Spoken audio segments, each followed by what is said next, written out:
بسم الله الرحمن الرحيم السلام عليكم ورحمة الله وبركاته وإذن سلامي ولا لهي خالق أهمل باجوكتين سودا وهذا ومركل فيديو كلا عصب أصحابتي شرفت له أقيمها يقدرن تيجي مدن حايدين رجينا يا مل باجوكتين غير إيه بش يبرواخو إنا كنوا لاتين ما أنتو حانو وذا قصة ذي شلي قيبتي ذي لبات قبل أبيت وسينين كل حدا جرك هاي إيذنا إسجعلايين ويلك لان يرضى إن أذيركين وسكو مهريي مشاكلka faraha badan uu ka taagnaay waxaynu mareysay gabadhii iyadoo aabaheed muqdisho u soo kaxeeyay 3 bilood ilaa 4 bilood meelahaasna ay joogtay markii ay soo noqotay kadib qisadii meeshii kasii bilaabatay iyo dhibkii iyo mashaakilkii qisaas ayaa noo wada qaybtas labaad maanta insha Allah laakiin waxa ka horeeyo laba qofood oo walaalo ah oo idinka rab in aad soo duceysiin qofka ugu horeeyo waxa waay samar wuxuu yiri guur baan rabaa gabar aan jecelahay inuu alle calaf iigu daro isoo duceeyo yani guur ayaan rabaa guurka inuu ilaahay u fududeeyo gabadh uu jecel yahay ilaahay calaf ugu daro soo duceeyo samar ayaa ku qoran laakiin asaga guur baan rabaa ayaa ku qoran gabar aan jecelahay marka aan samar marka arko koodii waxa u maleynayay gabar inay tahay laakiin hadalkiisa marka akhriyay waa wiil wuxuuna yiri hal iigu soo duceeyo gabadh aan jecelahay inuu ilaahay calaf iigu daro waxa ku xigo Naasir Maxamed hadan Naasir Maxamed waa wiil laakiin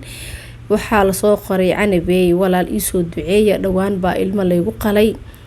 iminkana bishii 9aad baan ku jiraa in alle qaliinka iga badbaadiyo ii soo duceeya mahadsanidin walaalayaal Naasir Maxamed ayaan ku qoran waxa dareema inay gabar tahay gmail-ka laakiin magac wiil ku qoran badan dadka saas waay marka waa gabar waxay tiri ilma laygu qalay dhawaan haddana 9 bilood ahay inuu ilaahay qaliinka iga badbaadiyo ii soo duceeyo marka u soo duceeyo gabadhaas inuu ilaahay u fududeeyo wiilka ka horeeyay ilaahay guurkiisa u fududeeyo laakiin qisadan inta ugu galin ka hor waxa jir su'aalo badan oo la isoo weydiiyay su'aaladaas waxaan rabaa inaan video ka soo sameeyo markaan qisadan aan dhameeyo marka hadaa jeceshahay su'aal in ay weydiisid commentiga igu soo weydii si aan videoga hal mar uga soo sameeyo maxaa yeelay nolosheyda su'aalo kamid ah dhowr jeer la isoo weydiiyay marka su'aalihii waxaan rabaa inaan ka jawaabo hadii ilaahay uu idmo hadii wax su'aal ah aad ii haysiin aniga igu wajahan commentiga igu soo qoro insha Allah jawaabteedana iga suga videoon ka soo sameyn doonaa su'aal alle iyo su'aasha jeceshahay waa soo weydiin kartaa marka hore aan ku salino intaan qisadan u gudagalin laakiin marka hore subscribe isaar da igu cusub tahay hadii aad hore ila joogteen shukran jazakallahu khair like qurux badan isaar in si share gari hadii aad ii awoodid marka hore aan ku salino nabigeena suuban alayhi afdalu salatu wasalaam allahumma salli wa sallim wa barak ala sidina muhammad sallallahu alayhi wa sallam soo dhawaada walaalahayga qaaliga ah qisadan shalay waxay noo mareysay gabadha aabaheed asagoo soo waday oo muqdisho u soo waday muqdisho yimaadeen waxay joogeen 3 bilood ilaa 4 bilood meelahaas aabaheedna gabadhan maskax uu saaray sidii ninkaas iskaga furi lahayd wuxuu leeyahay ninkaas iska fur aniga ma rabo cawana ma rabo maalina ma rabo ninkaas ma rabo waxaan rabaa inaan warqadaada ka qaadatid oo aad iska furtid aniga waxaan kula rabaa mustaqbal wanaagsan dantaada aniga ka aqaan wiilkaas waa wiil agoonimo ku soo koray meel ku geynayo iyo mustaqbal iyo horumar uu ku sameyn karo ma jiro marka waxay tiri waxaan ku soo laabtay magaalada Muqdisho dhowrkii bilood aan maqnaay kadib waxaan arkay aabahay in uu ninkaas mowqifka uu ka taagan yahay uu yahay mid adag inuu aabahay ra'yigiisa isbedelaynin inuu aabahay marnaba raali ka noqonaynin ninkaas uusan ii ogoleyn aniga marka waxaan noqday dharigii labada dhinac ka gubtay aabahay oo u jeeda ra'yigiisa ninkii aan ismehersaynane ma ogola inuu ifuro oo mar alle markaan waco wuu i bariyaa uu igu calacalaa aabahayna waa arkay inuusan marnaba aan la soo marsii karin ninkaas guurkiisa inuu raali ka noqdo markii aan magaaladeedii ku soo noqday aabahay iyo adeerkeen ay ku kala go'een dartay oo guurkii adeerkay uu ka dambeeyay aabahay iyo adeerkay ay ku kala aamuseen waa soo laabtay waxaan isdhahay marka maadaama aabaha iyo adeerka ay ku kala go'een ninkan wali aaba la soo marsiin la yahay ninkan waa inaan iska furo si wanaag uu ku jiro ninkii ayaan wacay mar alle iyo markaan waco oo aan dhaho madaxayga isii walaalow aniga aabahay qancis wuu diiday wax uu ku qancay ma jirto aan furiin ahayn mar alle iyo markaan oo uu i baryaa uu igu calaacalaa wuxuu dhahaa aniga adiga xaqa isku leenahay waxaana nin inaag isqabo markaan arko hadaladiisa wanaagsan iyo sidoo uu igu dhagan yahay uu marnaba uusan u ogoleyn inaan kala tagno ama reerkeena uu dumo waxaan is dhahaa wiilkan haddii maanta adiga maanta cuquba ka gashid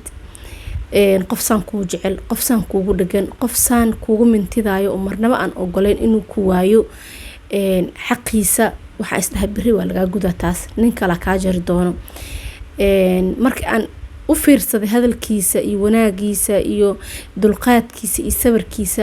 waxaan yaqiinsaday qofkan xaqa maanta aan ka galo in beri la iga goynayo oo marnaba aan la ii dhaafeyn nin kaleentan iga aari doono waa iska daayay markaan xaafadii kusoo laabtay oo ninkii aan la hadlay uu diiday inuu ifuro uu igu dhagan yahay dhan kasta haddaan ka maray lacag uu iisoo diray dhagax waa iska taqaanin wuxuu iisoo diray lacagtiisaan ku celiyey waxaan dhahay lacag aniga kaagama baahni mana hubi inaan isguursanayno anigii adiga aan nolol wadaagayno aniga taas ma hubo marka xaqaaga iyo lacagtaada ma rabo xaqaaga ha isoo gelinin wuxuu dhahay aniga xaaskayga aad tahay xaqa igu leedahay lacagtayda haddaa cuntidna wax dambi ood ku leedahay ma jirto anigaa ku siistay qof iga soo farmaroojista ma jirto lacagtayda qaado mar alle iyo markuu lacag iisoo diro anigana waa ku celi jiray lacagtiisa asna markaas wuxuu ahay wiil iska shaqaysto oo hay-ada la socdo dhaqaalena xoogaa iska haysto marka waxay tiri marwalba lacagtiisaan ku celiyaa xaafadaydii marka waxaa la idhahaa oo cadaadis la igu saaraa ninkan inaan maxkamada tago oo aan dacweeyo oo aan iska furo aabahay wuxuu taagan yahay ninkan haddii aad iska furi weyso ama uu ku furi waayo waa lagaa fasaqayaa maxkamada la geynayaa waxaa la sameynayaa fasaqna horta waxay naagta fasaqmaysaa markii ninka dhaqan aysan ka haysanin oo nolol aysan ka haysanin oo xaqeeda siinaynin oo masaariif siinaynin markaas ay fasaqmaysaa marka ninkan dhaqanka waaba loo diidan yahay goormuu naag dhaqana horto marka waxay tiri anigii waxyaabahaas ma aqaan fasaqasha ma aqaan maxkamad si loo taga ma aqaan ninkiin waxaan dareemayaa intaan ka badan haddii aan xooga saaro oo ama cadaadis aan ku sameeyo inuu xaqiisi ii galo marka waxay dhahday xaafadii markay arkeen in aniga fasaqitaankii aan usii jeedin waxaa igu bilowda dil in la ibahdilo in la ijirdilo in la icaayo in la aflagaadeeyo in telefoonkii dib la iga qaatay in iskoolkii la iga reebay in lug la iga xiray lug ayaa waxaa la iga xiray silsilad inaan gabdhihii xaafadii inkastoo asxaab badan aanan lahayn inaysan gabar ii imaan karin gabar aan la sheekeysan karin la iga waardeynaya xataa gabdhaha waxaa la isleeyahay ninkii ayay waxay uga wadaa akhbaaray u keentay tanna akhbaaray sii dhiibaysaa marka waxay ugu talagaleen inaan meeshaas stress ku qaado oo aan akhbaartiisa helin ama akhbaartayda aysan asaga u tagin inaan iswayno oo meeshaas aan ku xabisnaado kadibna markii aniga aan macaado ninka aan iska furo bas habeenada ka mid waxaa ii timid gabar aan daris ahayn oo xaas ahayd oo la qabay caruurteeda soo seexsatay way ii timid waa iska sheekeysanayne anigana waxaa qof xiran oo cadaadis lagu haayo waa taqaanin yacni farxadda guriga iyo sheekada iyo qosolka male la wadaagayo waxaa la saaraya cadaadis waxaa la rabaa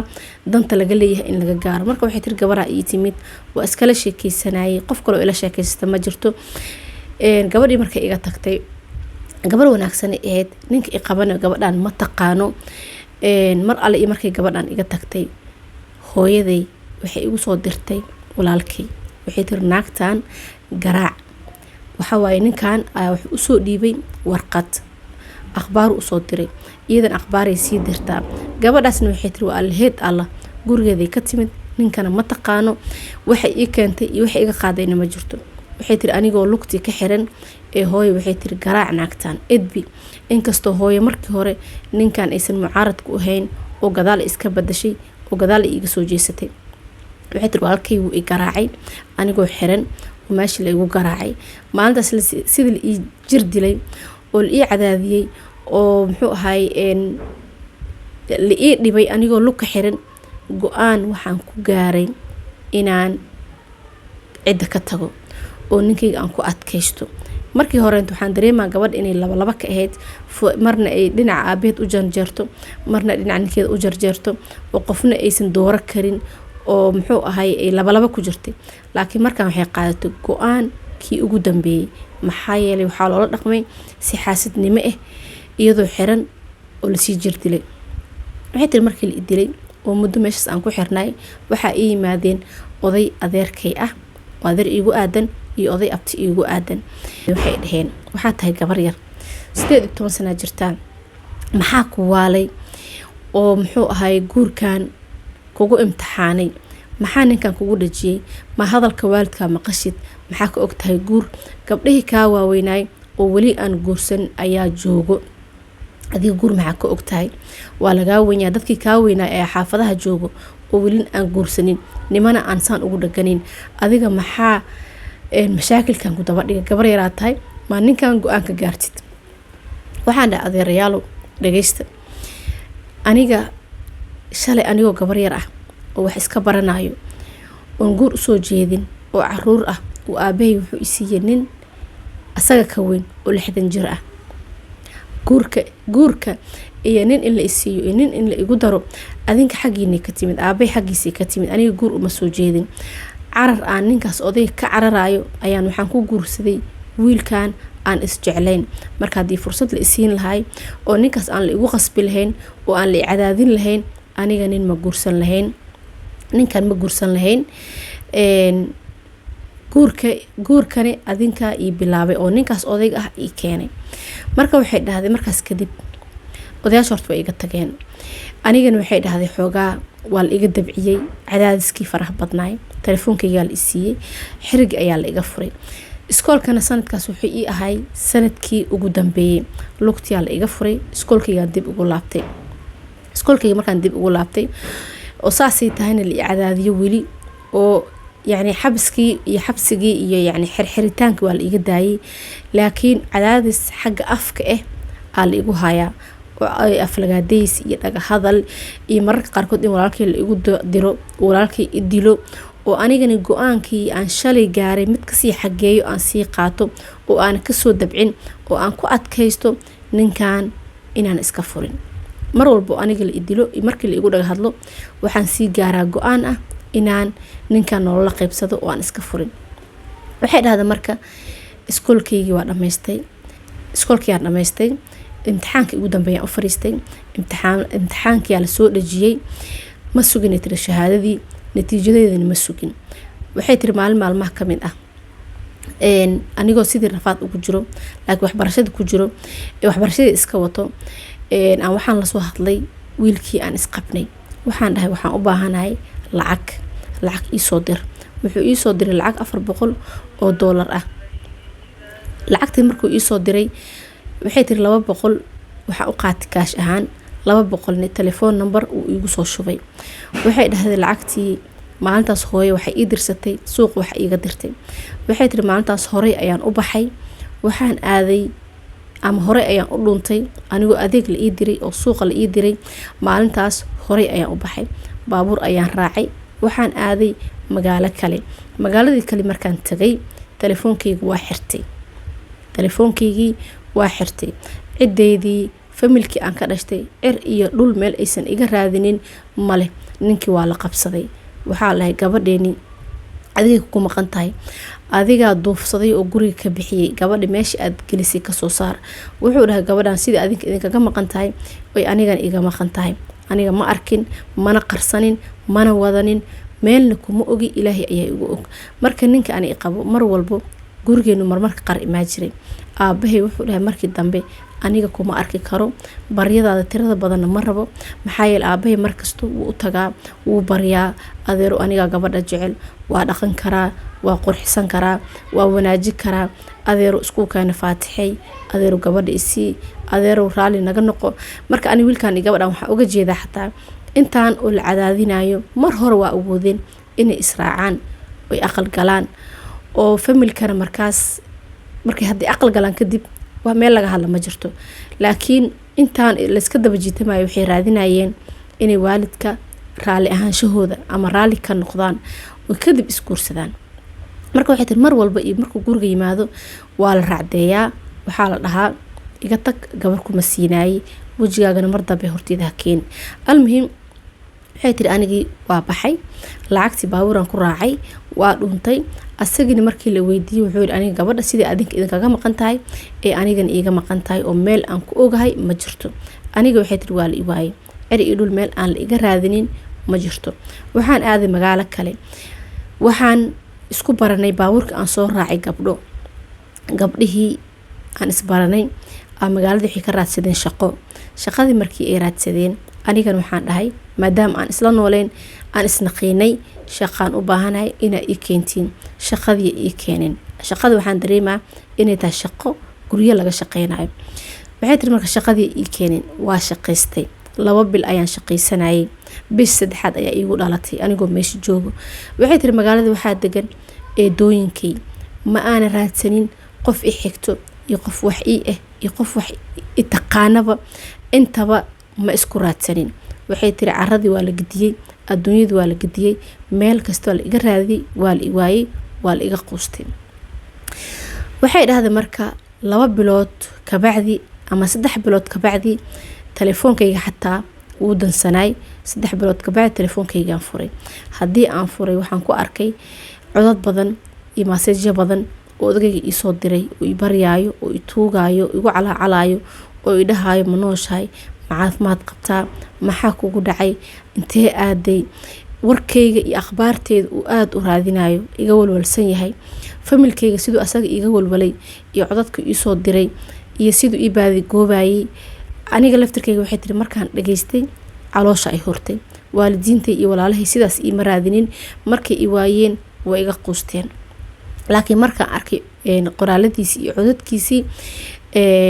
waa ka damqaday, caloosha ay xumaatay, siduu iigu calaacalaayo iyo siduu ii raadinayo iyo siduu iiga walwalayo. almuhiim waxay dhahday waa la soo xiriiray. markii aan la soo xiriiray kadib waxaa ila soo xiriiray dhahday adeerkaygii isku keen daray, oo adeerkayna horta waxay tiri kadib waxaan la soo xiriiray hooyaday markaan la soo xiriiray waxay tiri gabadhayda ma tihid, hanoo soo laabanin, waxaa samaysay waa taqaanaa, hanoo imaanin, mana ku rabno, gabadhayna ma tihid. kadib waxay dhahday aabahay aan la soo hadlay, aabahay sidoo kale wuxuu yiri ha ii soo laabanin, aniga kuma rabo, haddii aan ku arkani waa ku biraynaa.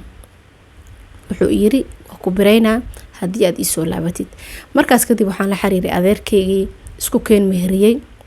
adeerkay markaan la xiriiray oo la sheekaystay wuxuu yiri adeero wiilkaas ku guursaday aniga waa dabagalay, akhbaartiisa waa soo ogaaday,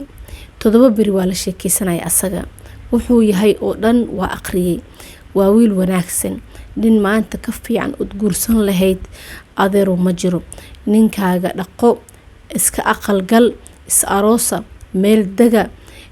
kolley hadda ninka wuu ku qabaa, xaqna uu kugu leeyahay, waalidkaan wuu iska qanci doonaa, ninkaaga gurso, meel deg, reerkaaga dhaqo. marka waxay dhahday adeerkay lacag ayuu noo soo diray, wuxuuna i dhahay reerkaaga dhaqo, mashaakilkan iyo buuqaane way iska dhammaan doonaan insha allah. qisadan qaybta 2 intaan ayay ku dhamaatay. qisada qayb kale ayaa noo hartay insha allah oo gabagabadii ay noqon doonto haddii ilaahay uu idmo. maxaa dhici doono, maxay ku dambeyn doontaa qisadan, isguursan doonaan tolow, qaybteena dabaa ku ogaanaynaa walaalahayga qaaliga maadaama qisada aad iyo aad ay u dheereyd. waxaan isdhahay 3 qaybood ka dhig, waxaan rabay marka hore inaan 2 qayb kusoo koobo, laakiin waxaan arkay inaysan 2 qayb noqonaynin. marka qaybteeda 3aad la soco insha allah haddii ilaahay uu idmo. gabadhan talay naga rabtaa, waxyaabo badanaa noo dhiman, qisada muhiimkeeda dhan wuu noo dhiman yahay. fadlan hadda ay cusubta anigana subscribe isaar, fiidiyoda ku cajibiya, like qurux badan isaar, iina sii share gareeya walaalaheen, ducada soo dalbadan u soo duceeya, su-aasha jeceshahay in soo weydii si aan uga soo jawaabo oo hal fiidiyo aan uga soo sameeyo. haddii ilaahay uu idmo aan ku salino nabigeena suuban calayhi afdalu salaatu wasalaam. allahuma salli wasallim wabaarak calaa sayidina maxamed sala allahu calayhi wasalam. mac salaam asxaab sharafta leh.